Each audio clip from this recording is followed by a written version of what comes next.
Welcome to the Tabletop Travel Guide, the podcast where we explore fictional worlds right from the comfort of our own table. For this off-week session, we've got something a little different planned for you.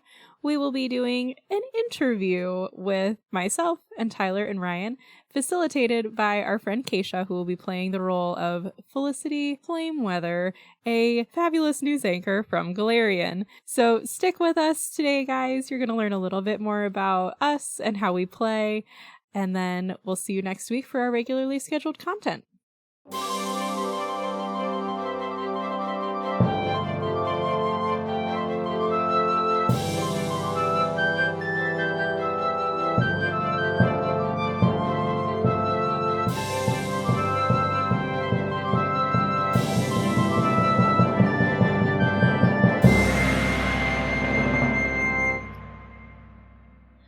Welcome to Good Evening Golarion. I'm your host, Felicity Flameweather, and this is Adventurer Spotlight. Tonight we have 3 adventurers with us, Ryan, Sam, and Tyler, each experienced as players and GMs, which means they both know how to miss every clue given to them, and how sad they make their GM with their idiocy. That's accurate. A raving review. We could start with general things like, how long have you been playing, and how many times have you GM'd? But that's boring, and no one cares. It's true. Let's start spicy. Tell me about a session that almost made you quit, either as a player or a GM. Ooh, I got it. Okay, so, hey, I'm Tyler. As a player, I remember it was one of Chad's campaigns. And so much chatting in this podcast. No, I didn't want to quit because of him. It was because 2 of the other players, which were my roommates at the time, hated each other in real life. Mm. So you had one guy who was basically like a Mary Sue lawful good, and a guy who was chaotic evil. I imagine Ryan probably knows both of these people. I really hope they're not listening to this. Well, they are, maybe. Who knows? Maybe. But any sort of personal roommate drama just spilled into the game constantly. And because their alignments were different, they were so angry at each other the entire time we were playing. And until the point where the chaotic evil one tried to burn down a building, and then our characters just ended up killing him. And then he brought another character who was the brother. And I'm like, we got it. Nope, this is a mess. Luckily, I did not quit there. He ended up dropping out a little bit after. But it's tough when real life gets involved. Yeah. Real life drama makes me cringe when it involves that. The more hilarious part about this is what I thought of involves the same people. Yes. Okay. So I started playing with Tyler in college and with all of your roommates. And there was one session where I still have like the Google chat of sidebar with me and Tyler about how pissed I was.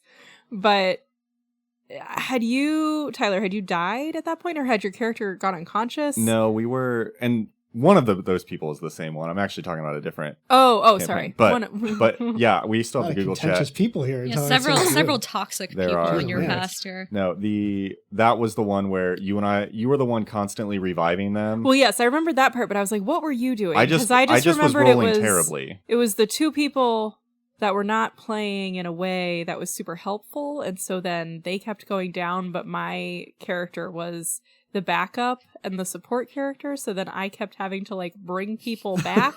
And like this was 3.5 at that point, so like it costs you experience to do that. And I was oh, that's right. Yes, and I was like, my character is going to go down a level because these people cannot figure out how to do anything useful. I was like, basically the combat, we were in a shrinking box with a person, and I had the most damage output, but I could not roll for shit.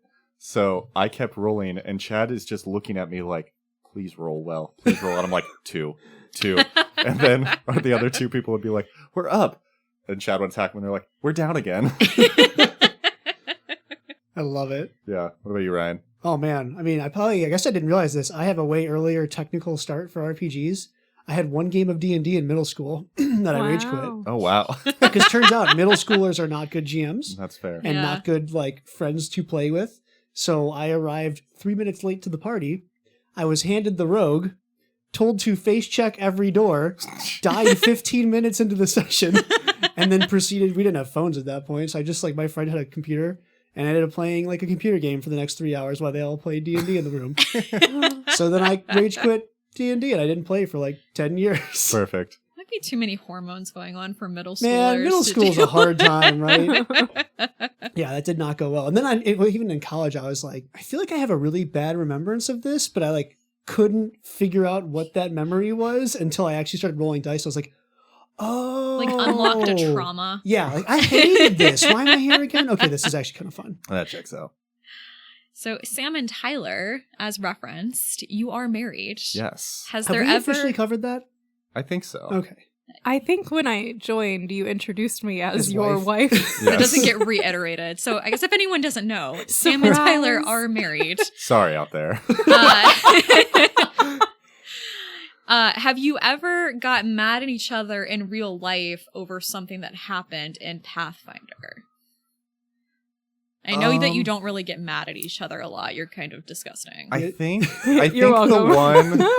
I think the one time that I can think of that I got frustrated at you was when you were GMing the Oh, Tyler gets frustrated with me when I GM all the time. No. Like, No. not all the time, but like that's when I am my most frustrating because the I counters don't are out. actually know all the rules. No, It's my it fault. wasn't even that. It was the one we were, for reference, this is our like Thursday night group, but for whatever reason, everybody else was virtual, and then me and Sam were at the table, and she had built a murder mystery kind of, and like she built it as in a book, like a whodunit, and as a player, we are all very stupid. So this was a very well done mystery if it wasn't a D&D campaign.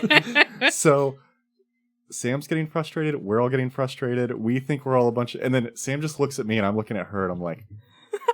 That was when I was like, marriage, read my mind. It didn't work. I'm like, I do not know what you want right now and I don't know what's happening. Like at one point we had to pause. I'm like, what are you trying to do here? And I was like, I don't know. It's terrible.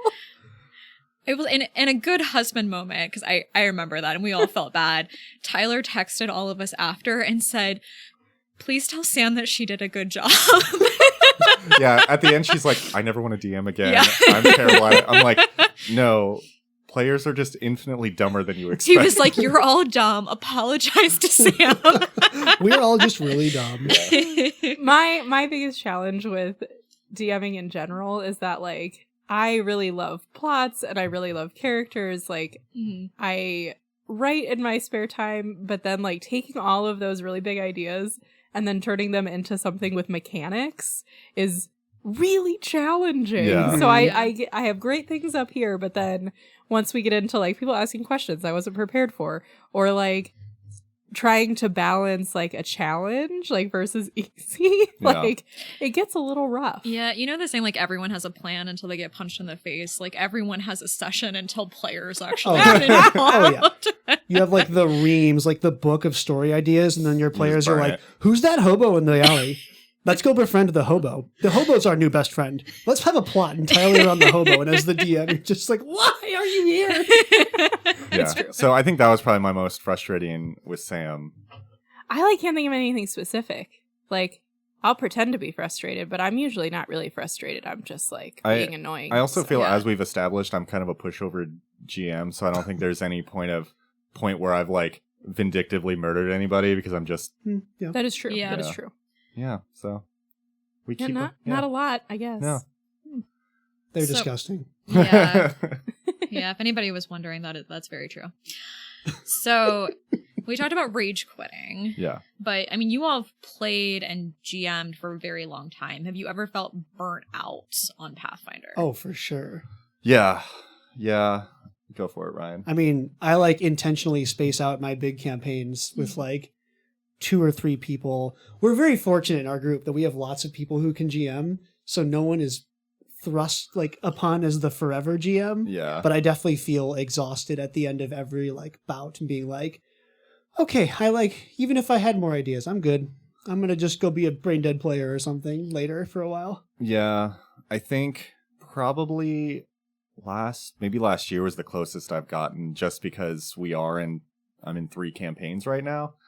And I was GMing one in about and about to GM a second, and I'm like, I can't do 2 in a week, and like, yeah.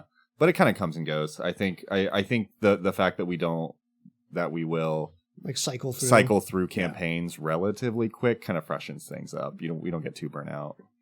Yeah, I feel like at the current moment I am GMing 2 different campaigns, and that is feeling a little bit rough because it's just a lot of details to keep track of, and then you're like, wait, what's the plot for this one? What's the plot for this one? Yep. I've mixed up the plots.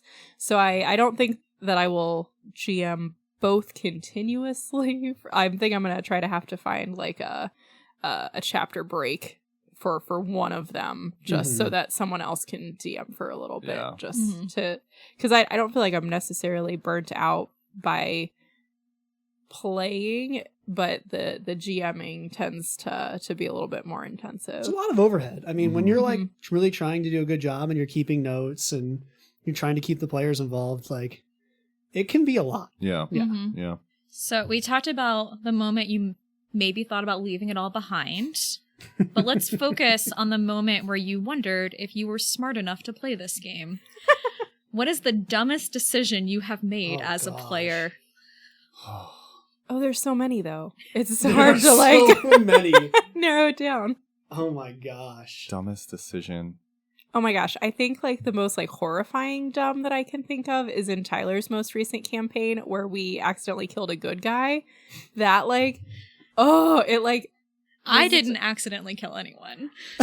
Okay, well, certain people in this room purposefully killed someone, and then we discovered later that they were not the bad guy that we thought they were, and so then my character had to have a whole existential crisis about killing people. But I was like, oh my gosh, I didn't see it. We didn't check. We didn't, like, roll 2 extra things. Tyler was really smug about that too. It was annoying. It was just like pinnacle planning, and as a GM who's only done adventure paths, and like the first half adventure path we played with that group, I like was just kind of winging it, and I didn't pull anybody's character in because it was like everybody's first session, so or like first campaign. So the when we did the second half of the campaign and we're running through it, and I was actually pulling people's stories in, I was like, oh, this is the good parts of GMing. And that was the one where Ryan, I was messaging you like, this is what's gonna happen. Yep. Yeah, I think my dumbest decision was trusting Charles in an evil campaign. I came out ahead in that. You did come out ahead because you were on Charles's side. So that was great.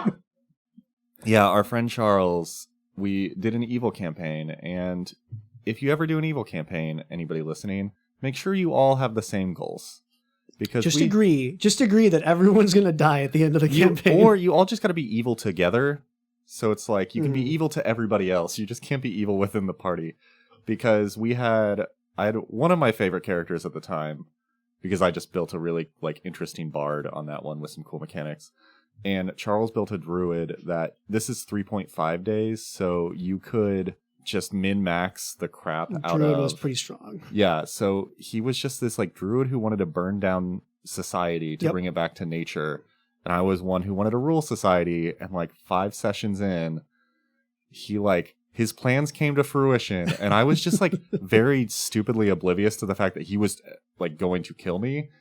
And so we had a battle, and like me and the other my 2 allies like took all the hits, and then at the end he goes, yeah, so I attack you. Yep. And I'm like, oh, this is I know what he's doing. Oh no, I'm dying. Yep. Man, Charles and I spent a lot of time plotting that, and it was really satisfying to pull off from our perspective. It was great. Wait, so Ryan, you knew about it? Oh yeah, I was playing, again, 3.5 shenanigans. I was playing a palm throw shuriken ninja. So I got like 35 attacks around or something absolutely stupid. In Pathfinder, you have rogues and they do sneak attack. And if you never played 3.5, you could get sneak attack on every attack, and you could get like, it was 2 daggers per attack. It was 2 per attack, and then I could do palm throw, which means you could throw like 3 shuriken per equivalent. It was nuts. And each one got the full sneak attack damage. It was stupid. It was awesome. And then Charles's AC was like 50, and everybody else's was like 23. Yep. It was weird. I don't know. I feel like my dumbest thing was the entire campaign I played a totemist back in 3.5. Dude, totemists were great. Oh man, I played a bad totemist. Basically, a totemist is like a character that like uses other creatures as like power and like, abilities. It's very weird. It's kind of like a spiritual medium person. Like you So were you beholden to other people? No, I just like I ended up like really not loving the like I was like I want to play this to try it, and then like 2 or 3 sessions in I was like I don't like this character. Yeah. So then I spent every subsequent session trying to get the character killed. And I even told the party like, you need to let the character die. I want to play something else. And they kept like saving this character. And at some point I'm like, what? Why do I just need to like walk away and like play a different character. I just feel so dumb. Like I'm not having fun. So your problem was that you asked for them to help you die. You should have just let it happen. Yeah. 100%. Yeah. All right, so Sam, you detailed in a previous episode a moment of brilliance where you used a feat perfectly to clear out a forest trap Ryan had set for you. Yes. And I always think those moments, it's kind of the player feeling of making a decision so good, it's like rolling a 20. So that one might be your proudest, but is there any other proud moments that you've had as a player where you just really felt like you played something perfectly? I don't know if I would say perfectly, but there have been moments where I'm like, that was amazing and I'm glad I made that decision. Like in Tyler's campaign where I had my character like illusory disguise himself as a baby dinosaur to then I forgot about that. That's amazing. I think everybody at this table, Ryan was not in that campaign, but he was at that session. Yep, I was. Ryan was playing the dinosaur. I was playing the dinosaur. So we're doing this hex crawl, and one of the hazards that we come across is a dinosaur. So then my character is like, well, I'm going to pretend to be a baby dinosaur and lure the big dinosaur off so that everyone else can escape. And it was just so ridiculous. I was just so pleased with it because I don't think that Tyler anticipated that at all. And those are my most favorite moments when the GM looks at you like, what are you doing? Where you get to surprise them. Yes, but then they still let you do it. So yeah, Tyler and Ryan, same question to you. Come back to me. I'm not sure. I will say, in Sam's most recent campaign, not the one we're playing in now, but the previous one with like all the undead stuff. In like the final battle, I like randomly had 3 or 4 different items that like pinpoint defeated every possible thing that Sam's boss needed. It's like, well, he's invisible. Well, I have a lantern of sea invisibility. Well, they have this like movement buff. Well, I have boots of like increased movement. And I basically just followed the boss around. I couldn't do any damage, but like I just kept pointing and like, he's right there. I see you. Everybody come get him. He's right there. I take back my last question. That was the character I felt most dumb in. The chimes. Oh god, that was so much fun though. Yeah, but the person who homebrewed that class did it terribly. Well, anyway. Anyway, okay. That was a good one. I would say I think for your current I guess your current campaign. The one that we just need to do a finale. Yeah, we need to do the finale. I feel I'm playing a thaumaturge in that one.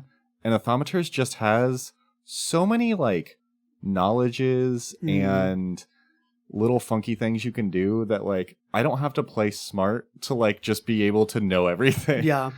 So I feel like there are a lot of times where Ryan would be like, we have this, and I'm like, roll, okay, I know that. Yeah, I got to the point where I'd just be like, Tyler, here's the monster like stat block. Mm-hmm. You're a level 20 thaumaturge, like you know all of its weaknesses, everything. Yeah. You can just like plan out from there. Go for it. Ooh, my other one would also be in that same campaign where we have an artifact that's split into a bunch of different pieces, and I was able to use precise location to then figure out that was really where good. all the pieces were. Yeah. I was like, this is amazing. Yeah, I mean, it's a little unrelated, but like I feel like as we've gotten, I don't want to say older, and like more experience might not be the right word either, but just like our games have trended more towards like being narratively fun. Mm-hmm. I'll just like as a GM now, like not even really consider how the players are going to solve a problem and be like, they'll figure it out. Yeah, I'm sure they're pretty smart. They'll figure it out. So if you think about your ratio of dumb to proud moments, which is winning and by how large of a margin? I don't know. I feel like I'm probably close to 50-50. Like, I don't know. I feel like I have a lot of fun. Like, that was really great moments. And then I have times where it's like, we just are all laughing hysterically, or like something just did not go well. And yeah, I feel like my dumb to fine moments are about equal. I don't have like the proud, like, yeah, I got it over on the GM too much. So I'm probably more on the dumb, just because since I've been GMing more, when I do get back to playing, I'm like, oh crap, I like to know everything. Oh, I'm dumb again. Imperfect information is difficult. Yeah, you go back to, I used to have all the power and now I'm just powerless. Yeah, I'd say it's probably about a 50-50, but even when you're dumb, you're still having a great time. So it's it's 100% positive. Well, I feel like all the campaigns we play, even, with all the different GMs, I don't think we have any like vindictive ones that'll just make you have a bad time. So like even when you make dumb mistakes, it just like we stumble our way forward, or it's not like, oh, you made a dumb mistake and you're gonna ruin. So I feel like to murder your character. Yeah, we all have fun with it. So it might not stop you from making dumb decisions, but Tyler, I know one of the things you've talked about before is that you've had to work on developing backstories more for your characters. Could you talk about why developing the backstory is important to how you play? Yeah, so me starting in my like D&D career was I cared about mechanics and I cared about dumb feat combos that can breaks builds and just go crazy. And then if people ask me for backstory, I'm like, I don't care, I don't know. But I think all that kind of switched when I played a character who was a changeling, and I was reading through like a comic at the time that was kind of like a comic version of Faust and Mephistopheles. And Chad was like, what's your character? I'm like, Faust. And like Chad kind of built the character in like, kind of took from that history and built me kind of a backstory, and like I really kind of leaned into that dynamic. I've just noticed now, if I like really think about my backstory more as, what my character's motivations are, whatever, I just feel more engaged in the sessions. I think I was talking to you, Keisha, in one of my campaigns, I kind of had my like memories and my backstory, and I was like feeling really engaged. And then our characters were like our siblings, and until we kind of like built our backstory up a little bit more and like talked through it, I was just kind of like, I don't know, he's just fun, like he's just there, I don't know how to react. Like I feel like the backstory helps me kind of get into the character and actually be able to to react well to things. Because otherwise, I'm like, I don't know how my character feels about this, so I'm just not going to do anything. It makes like the role-playing portion of it easier. Yeah. This is why half of my characters have the same personality. And now you're playing the Gnome Brothers? Yeah. So in that one, and Sam's Rumbuckles? the Rumbuckles. Yeah, and like talking through building the characters with each other. Talking through the players kind of helps me engage in the day-to-day sessions because I know how my character would react. I think Sam, to your point, because you were joking about how you always build the same character backstory, but I found it's not the same backstory, but like I frequently end up in the same attitude of characters. I find myself frequently being like snarky women. And so it like I have to really think about it and like how do I build a character that's not like sarcastic all the time. I'm doing better. Growth. You are, yeah, growth. Yeah, I think it's easier though to at least build a personality that you can lean into or that you enjoy. If it's something kind of too far outside of your realm, does it get difficult, or do you find yourself kind of slipping back into Sam more versus the character? So I think the challenge, and I'm a theater person, so like I act in shows and things like that. But in that realm, you have a script. So like you know exactly what your character is going to do because it's scripted for you. Whereas in roleplay games, you're like, okay, I have a premise for a character. So if I don't have like a solid grasp on what that character is going to do all the time, that is when it like becomes like default. Like, and my default is like sarcasm. And I think it's you know, you just have to like, I think that's where the backstory becomes really important because it does help you like figure out like, why is my character doing something and what is the motivation right now and how is that going to inform what I do? But when I don't know, then I slide back into like that default personality, which is not always the one that my character should have. Yeah. I mean, we have moments at the table too where it's like everyone breaks character. And it's yeah. just completely a mess. Yeah. I think I don't think any of our campaigns really lean into the like we got to be in character and role play all the time. Gosh, like we just have a lot of fun with it. But to be able to like jump into those serious moments and like actually kind of talk as characters. And I feel like we've had times too where like we've done like, at least I know I have, where I've done something and then I've like been like, wait, I don't actually think that was in character. Hold on, I would actually do something different. Yeah. Once you like think about it for a minute. And luckily you guys are all nice enough that, you know, you're like, yeah, that does make sense. Sure. Rewind a little bit. Yeah. I think too, when you start listening to podcasts where people are playing in the podcast, and a lot of times it's people who do have experience in voice acting or different kinds of improv, and they're so good at the role playing. Oh my gosh, they're so and you good. start realizing, wow, I'm really, really bad at this. Yeah. Do you guys have anything either related to like how you're building the character backstory or how you think about role playing, where if you think of it from the perspective of somebody who thinks I'm not good at this or I don't really know how to do it, things that make it easier or less intimidating?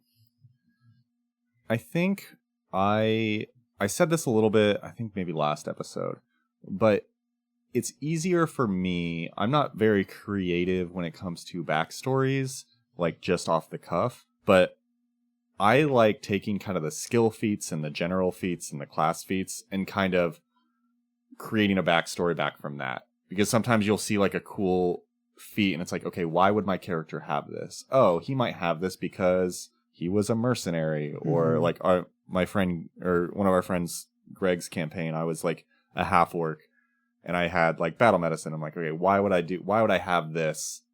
And it kind of like I would just work my way back of, you know, I have this feat because at some point I learned X. So like it kind of helped, the mechanics were there and that kind of helped me inform.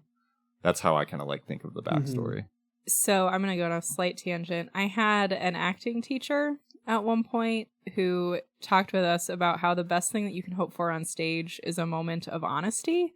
So I kind of think about that in like every role play. Like, what are the things that I as a person can connect to? So like, am I actually a person that's like rolling around on an adventure with a sword?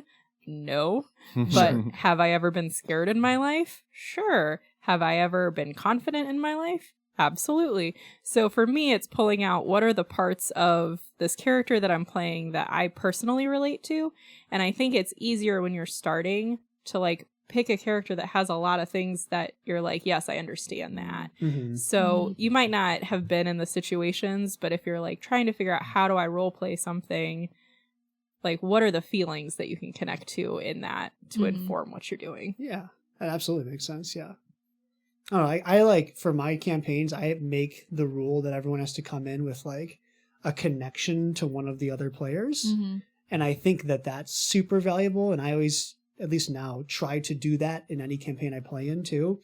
Because like having a partner in crime makes it so much easier to like, oh gosh, I don't know what I would do there. Hey Tyler, what are we doing here? And like, yeah, it's like easier to play off of other people. Well, and it makes it so much easier to have somebody, you know, so then you don't have to like go through the normal beginning of campaign sessions like, I got to learn about you, like what's your name, what's all this stuff, like to have somebody, it's like, oh yeah, we're friends or siblings or whatever. Right. Like you can work on the learning everybody else's stuff while having a fallback of like, oh yeah, we just chat. Yeah, it also helps give you motivation too, right? Because if you come in with that connection, you have somebody who maybe you're looking out for in the fights, or you can more naturally engage in the role playing too. Oh yeah. Yeah. Ryan, was it you that started the memories thing? Yeah. I mean, I totally stole that though. That was not my idea. Oh well, I really liked that. So, well, our group stole it from you, and I assumed you came up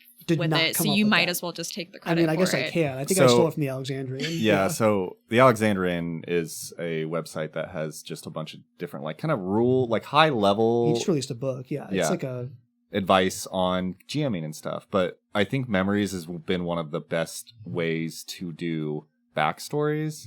And basically what it is it's like, come with 5 important memories of your life, of your character's life. So rather than like having all the backstory and thinking about paragraphs and all this stuff, it's like, oh, there are 5 kind of life-changing moments or like critical moments in your life. That's easier because you're just kind of like, oh, this is one moment in time, and then you can kind of build from there. Yeah, and to be clear, half of that is I was super sick of reading 12 pages of backstory from certain people in our group who'd Chad. And to be clear, every time I've asked for Chad's memories, he still sends me multiple pages of backstory. But we love you, buddy. But he does it kind of narrows the focus down of like, here are the things that are critical to start, and then it all grows. I just kind of think of one of my best memories of making memories was in the second of yours, where I played 1,000-year-old elf and then had memories from different centuries. Yeah, that was really cool. Yeah. It was also great that you could walk into any single place and I would have to roll and be like, do you know someone here? Yeah, that was the family man. I had that was over my 1,000 years. I was the like great grandpa of the group, and I just had a family all over the country and all over Avestan. Oh, Othniel. Yeah. No, we did it for our friend Greg's campaign, and what I really liked about it was, I think a lot of times you think backstory, you think kind of immediate backstory. You brush over the full history of the character, but you don't really put yourself in the mindset of how were they as a child and how were they as a teenager, or in Tyler's case, how were they over centuries. Yeah. But I think it gives more depth to the character. Definitely. Well, I think it helps to prevent the trope of like, who's your character? Both my parents are dead. If you have to, I mean, we So definitely related, had lots of orphan characters, but In Sam's current campaign, Tyler and I are siblings, and our parents are dead. I mean, it still happens a lot. Yeah, but they're dead together. Well, they're dead together, and then there's like, here are other things that define my character besides my parents being dead. Yeah. So switching gears to the GM side of the house, I know being a GM is something a lot of players are intimidated to try. So if you think especially early GM campaigns you ran, which I guess, Ryan, maybe not all the way back to middle school. Sure. But what was something that was easier than you expected, and what was something that was harder than you expected? Oh, I can go quick on this one. So I GM'd for a little while, and then I made it a point. I was like, I'm going to GM a campaign of new players. So I made sure that it was like all people who had never played any kind of RPG before. And it's a totally different mentality. Like, I remember being so frustrated. We're like, for our group, if I was like, there's a 20-foot chasm, I'd have 20 different ideas from the parties to be like, I have rope, I have a ladder, I have fly, like all these different options. For the new players, I specifically remember being like, there's a 20-foot chasm, you need to get across it. And then like crickets and being like, oh my God, like I need to do so much of I need to put more effort into like describing the situation, because like these players can't fill in the gaps as easily as the people who you normally play with. And it wasn't a big deal, but it was like definitely all of a sudden that like flicked the switch of like, oh, this is how this works. Yeah. So my first campaign that I GM'd, I think, was I did a homebrew off of a book series that Tyler and I have read. Yeah. And so what was nice and easier about that is because there was a whole book series, like any like lore questions about the world, like I could answer because I'd read the book so many times. So that part was like, oh yeah, I totally know what's happening in this world. I know it like the back of my hand. The even hard part about it is there's always something that you haven't thought of that someone else will think of. And so having to like very quickly decide how you're going to proceed with something without being able to like plan it out when someone asks a question was like, oh no. So how do you get to that point, Sam? So if you think about like having to think on your feet quickly, right, as a GM, what are like some tips that have made you improve there? I usually just do an accent. Yeah. When in doubt, in accent.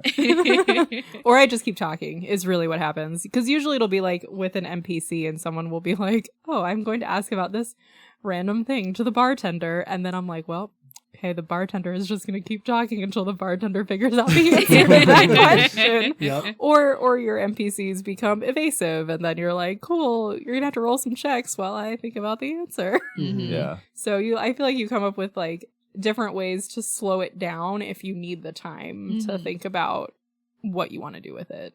Yeah, I think for me, my first experience as a player was in a world that basically Ryan and Chad created from scratch. It was a place. And I think it's awesome to play in those worlds, and I think there's a lot of really fantastic GMs who build entire worlds, and that's their like enjoyment. The world building is the hobby. Yeah. And so when I started trying to GM, my thought was like I had to build something that was unique and like build a world, a homebrew, because that's just what I'd known and that's what everybody else did. So I'm like, oh, that's just what I have to do. And so I think I've probably started GMing like, I don't know, a handful, 5 different campaigns that would go like 3 sessions and then be done. Just because I don't have the world building chops and I don't want to have them either. It's not what you do. Like, it's like I don't enjoy that. I like the big ideas. I like making the campaign thoughts of like even our episodes. Yeah. So for me, it's a lot harder to think of the entire story and plot than I expected. But as a GM who's now just kind of leaned into adventure paths, which are fantastically written by Paizo anyway, like everything's written there for you. And so being able to take what's there and then modify it for the players is what's kind of become my like, oh, this is my wheelhouse. Yeah, and they have the one-offs that I know a lot of people in our group have done to kind of do an entry level into what is GMing like, of just doing one Pathfinder society, which is also really nice. Yeah. I feel like there's a lot of people who look at GMing and are like, oh, I have to build an entire story myself, and that's a lot of work. I would encourage you, if you're any interested at all in like running a game, or if you're terrified and you don't think you can handle it, pick up an adventure. Pick up a Pathfinder Society scenario. They have the one-shots that you can do. You can and they just lay everything out for you. So you can just kind of read and run. Or even like, it doesn't need to be a Paizo thing either. Yeah, that's like true. There are lots of very, very short one-shots, like Honey Heist. I've played Honey Heist before, and it's like literally like 1 page. Every character is like 1 or 2 stats, and you're just trying to steal honey because you're a bunch of bears. Amazing. And it's like 0 prep, 0 expectation of like success or failure. Like you just try it. You can get a feel for what it's like to be in charge of it. And then you can start to identify like, oh, that was fun, or I never want to do that again. Yeah, that's true. So this probably differs if it's a homebrew or a Paizo campaign, but how long does it take for you to prepare a session for the week? Originally or now? I guess either. So maybe like if somebody was thinking about getting started, what might they expect at the beginning? And once they're more established, how might it even out? I mean, I think I used to spend a lot more time in prep. I think it's hard to different people. And it also depends on how people run things. Yeah, when I'm doing adventure paths, if it's a story-driven adventure, like I'm running Fist of the Ruby Phoenix, we're on a break, but when I was running that, I'd probably spend a couple days kind of reading through the material, making sure I knew everything. But I'm also running Abomination Vaults right now in the Foundry module, and I like prep for 30 minutes because I just look at like the rooms they could possibly adventure in, because it's more just kind of like a dungeon crawl.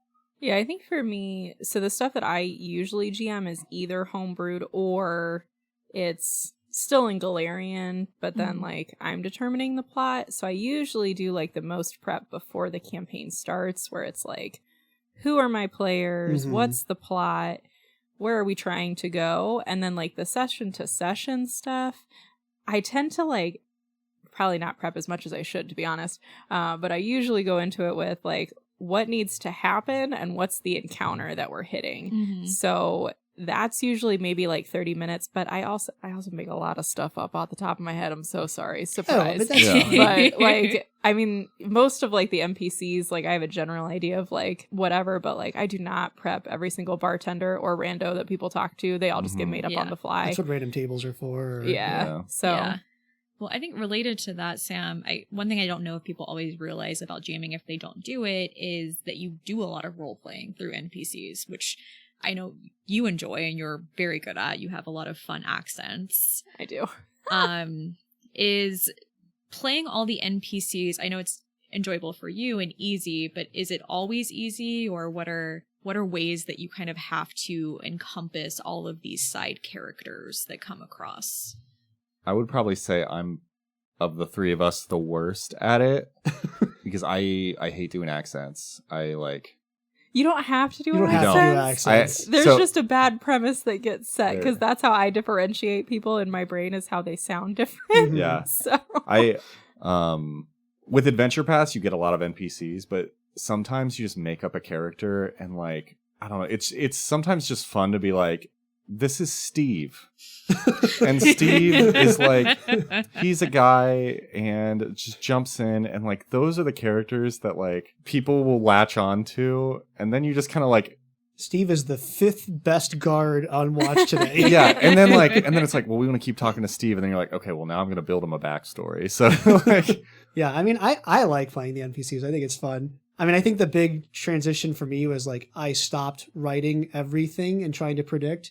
I do resource prep now, so like if I know the players are going into an area, I'll like pre-prep like 2 or 3 NPCs. And it's like, okay, doesn't matter who they actually talk to, it's going to be one of those 3 NPCs. Like, here are 3 personalities. that's fair. And then the first one they encounter is going to be the angry one. And the second one is going to be the helpful one. Like, it, you know. That's a good tactic. Yeah, I think that helps. I also do funny voices. My accents are way worse than Sam's.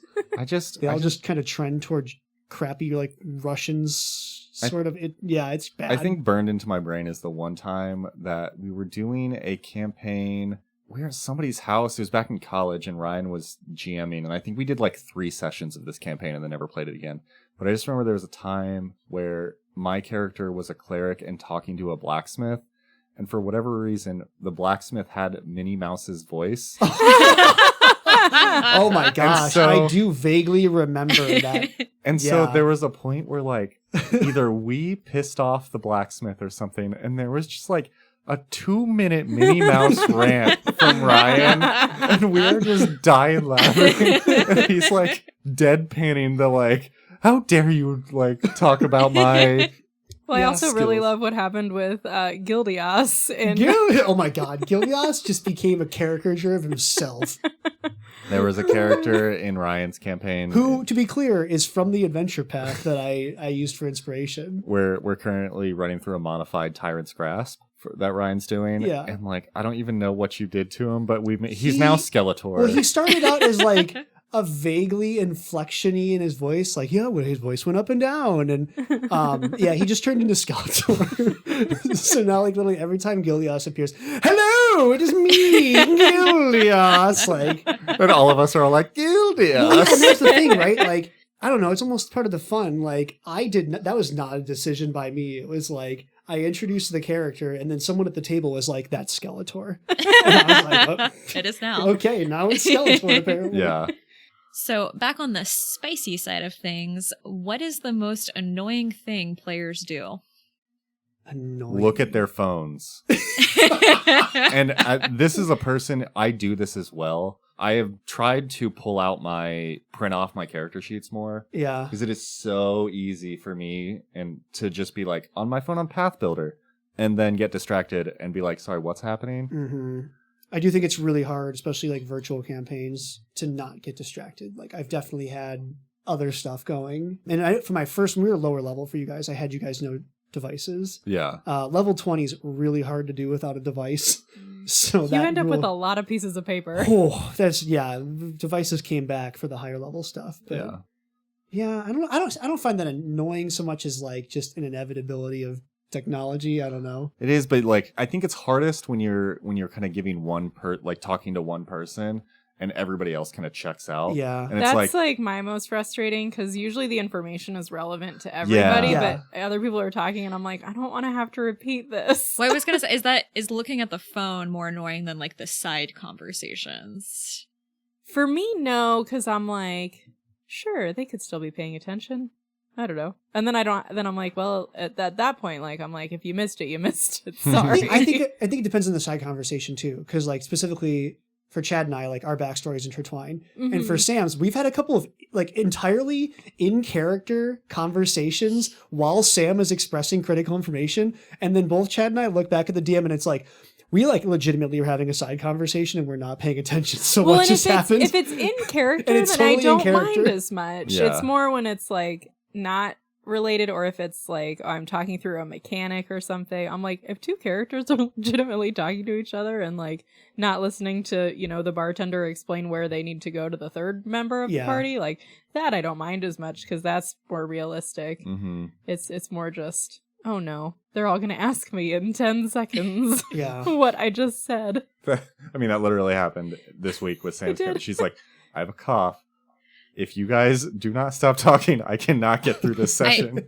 I did feel very guilty where you're like, please don't make me talk over you. I'm in pain.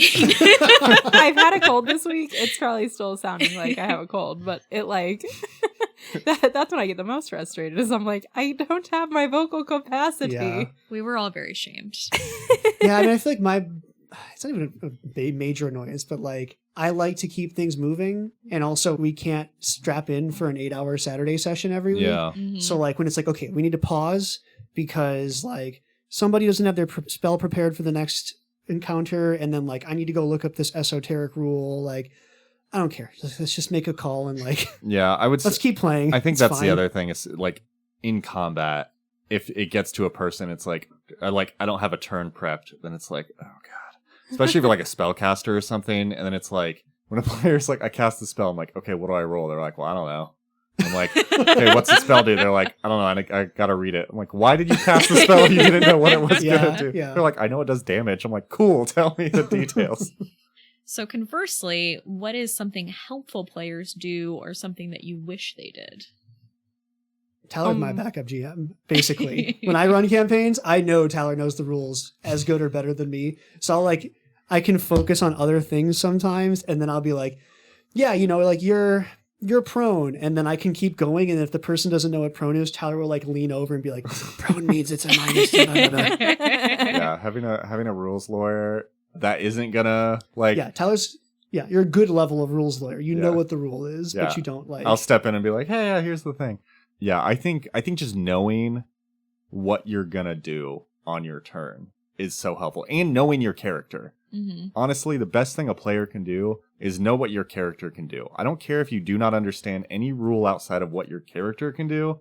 If you can master that, if you're a new player, if you're a veteran, like if you master what your character can do, like that is infinitely helpful for a GM, because then as a GM, you're like, I don't have to think about like, oh, actually that's not the case. Yeah, depending, some of our more complicated encounters, like the mental burden, you're like, oh my god, there's like 6 moving parts here right now. I really just need you to tell me if you attack or like cast a spell, like please. Yeah, the first campaign we did, Tyler, you GM'd and you handheld a lot, and we would just, I think, say, I do this, and look at you, and you would describe to us what that meant and how it would interact in that scenario. Or are you sure that that's what you want to do? I don't think that's what you're looking to do here. But yeah, there was a moment that you're like, I'm not responsible for your characters anymore. Yeah, and like obviously, as in like playing with new characters or new players, that's totally fine. Yeah. Mhm. Once you're on your second character, I'm like, I'm done holding hands. I love when people take notes and like, Yeah. that's amazing. It is really helpful. Because you're as a like, GM. oh my gosh, you remembered what happened, and I don't have to like go back and recap it.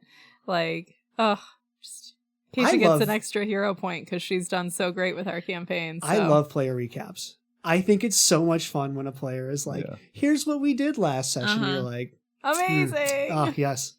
Keisha's been doing newscaster as This is where Felicity Flameweather It's so came good, though. from.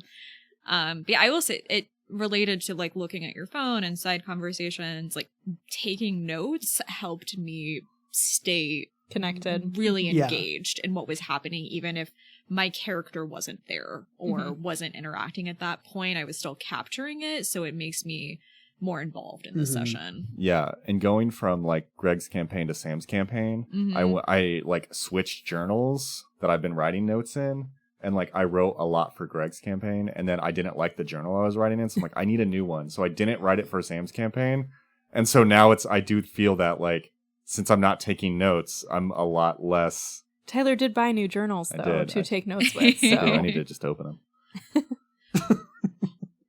So if you had to pick, do you prefer to be the GM or a player? Definitely the player. It stresses me out significantly less. Yeah.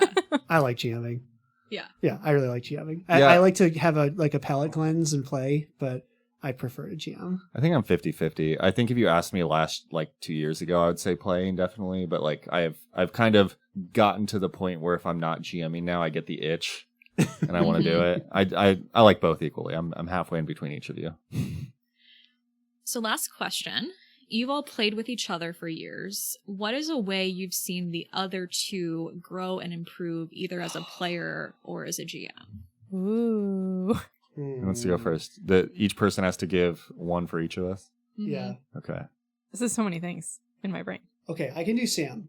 Sam's is very prominent to me. Sam has become much more confident when playing characters and GMing. Just in general, like, even your first campaign was like, you just like definitely did not exude confidence when doing it. And I feel like your player characters also did not exude confidence even when they should have been confident. Compare that to now where Sam's over here like roundhouse kicking people off of like trees and just crushing it on a daily basis. Yeah, a huge difference. Yeah. I would say the same thing about Sam. Like whatever, you can't take Ryan. You're married to her. Pick a new one. No, I do. Okay, so for Sam, I would say I remember trying to get her to start to play with us was rough because she had a bad experience with D&D with a previous boyfriend. Well, I was like, I had to listen to this guy talk about D&D all the time, and it sounded like real intense, and it was one of those like person who's been playing a character for like 5 years, and I was like, this seems insane. I do not want to play this insane game. But yeah, kind of the same. Like, I feel like you would build characters for the story, and then just kind of like, here's my character's backstory, here's all the stuff. But like when it came to playing the game, you're just kind of like, whatever. Like I don't. Accurate. Yeah. So like that's kind of changed too. It's just like you've grown from the I don't care what my character does in combat, but here's her backstory. Would you say I'm more well-rounded? Yes, very well-rounded as a player. And then I can do Tyler too. Okay. I mean, Tyler's already kind of shared it, but like it's fun having someone else who can share GM brain with me. Mm-hmm. And Tyler definitely shares GM brain with me now. Yeah. Like the 3D printers live in Tyler's basement, and like just like being able to talk on that different mechanical side of like the like, ooh, but if we make an encounter like this and we like do this sneaky thing, like definitely a different perspective there. Mm-hmm. I'm going to say Tyler's plot tie-ins, because like, again, what you were talking about before, like, just, okay, I'm going to like GM this like straight, but like I've really loved some of the creative leaps that you've taken with like pulling characters in and doing things with the campaigns that are unexpected. And like, I'm just like, I'm so proud of you. The plots are so good. Let's see. For Ryan, I feel like I have not played as a player with you that much. We really honestly. haven't. Yeah. Because usually it's Ryan GMing. So as a player, that hasn't changed much. Honestly, I feel like both of us getting excited for the world of Golarion has been a cool transition. It has been fun, yes. Because, like I said, you know, Ryan used to build his own homebrew stuff, and then like we never did I don't think we did a campaign setting until Golarion. Yeah. At all. And just seeing kind of the richness of the world kind of grow with your already like really good storytelling to tie into the world. Because I think there's some level of, you know, you have a homebrew and you can flesh it out to an extent, right? Mm-hmm. But having a campaign setting just like really kind of flourishes everything. It makes it so much easier. You can be like, ooh, who is this person's noble house? Yeah. Searches the wiki. Oh, there's the noble house. Yeah, so I think playing in your games when it was homebrew versus Golarion has really just kind of fleshed things out, and I think in a really cool way. Yes. So I feel like this is hard because like Ryan has always just seemed very good. Yeah. Oh, well, thank you. Because I was like, I don't know what I'm doing. You really know what you're doing. So I think more recently it's just been fun to watch Ryan as a player since you do GM for us so often. So it's fun to see how the choices are different between like when you're GMing something and when you're playing through. So that's just been fun to watch, and I really have enjoyed your character dynamics in the current campaign. My character is something. I will say, going back to Ryan's character about like being a GM versus being a player, it is really interesting if you ever GM, just seeing the difference. We joke now, our Greg in our campaign, since he's been a GM. Yeah, he was a brutal GM. I mean, in a good way. He challenged us. But since he's gone back to being a player, he like takes the GM side all the time. He's like, it's really funny. Don't let them get away with that. They don't deserve it. No, or like if you're rolling really well as the GM and you feel bad about it, Greg's like, don't feel bad. Greg's like, really, just kill us. It does like going on the other side of the table just really changes your mentality of both how much effort it actually takes, and then also just like really gives you a good perspective of like, oh, having fun as a GM is different. It's totally different. Like you as a GM can like sit there and actively like outwardly be like, I'm going to kill you all, but inwardly you're like, oh my gosh, I'm so pumped. Like they don't know that it only has 3 hit points left, and like, oh, Tyler just missed. Oh, it's still only at 3 hit points. Like, you're like inside is just so different. Yeah. Well, on that note, I would like to thank our 3 adventurers for their time. And this is Felicity Flameweather signing off. Burn bright, Golarion. Well, thanks again to Felicity Flameweather, aka our friend Keisha, for that amazing interview. Keep up the good work in all your Golarion news reporting. But before we go, we have a big announcement to make. After a few people reached out to us about it, the Tabletop Travel Guide officially has a Patreon. Now, before we get into the details, one thing we want to be clear on is that we're not going to start hiding our content behind paywalls. We all have jobs. We have no illusion that we're going to quit those jobs and become podcast millionaires. But that being said, we do have some equipment and upkeep cost as we produce these episodes, so we've set up a Patreon for those that like what we're doing and want to throw a couple bucks our way to go towards some of the podcast costs. We do want to give something back to the supporters, though, so we have a few different tiers with hopefully some cool goodies. I also want to give out a shout out to listener Jason K. We had a pretty good email exchange, and he had some good reward thoughts that we kind of bounced back and forth, and it kind of helped inspire some ideas, and everything was just very encouraging. So he also ended up being our very first patron, so thanks again, Jason. It really means a lot to us. Okay, on to the tiers.